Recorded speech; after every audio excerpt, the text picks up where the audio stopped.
নমস্কাৰ শ্ৰদ্ধাৰ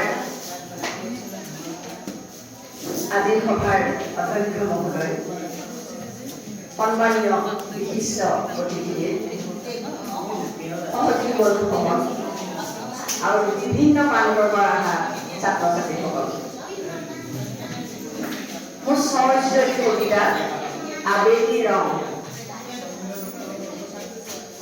ৰ'দে চুমা খোৱা মৰহা বাকৰিবোৰত বিয়লিৰ আমোল বতাহ, চকুৰ আগত কেনি যে ক'ত হেৰা শুকাই যায় নদীখন।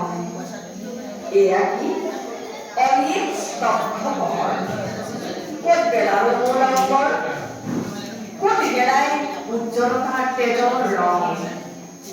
জিকমিকনি জুই শিখা অলক্ষণ, আজিকালি চব কোনেও নোকোৱা হ'ল কি সাজে খুৱাই মোক।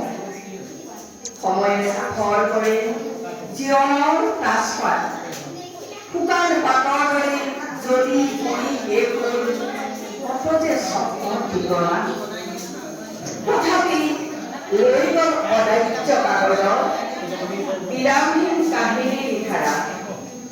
দুকুৰ দুপচাই ঘৰ যৌৱনা নদীয়ে পাহৰি গৈছিল নিজৰ অস্তিত্ব।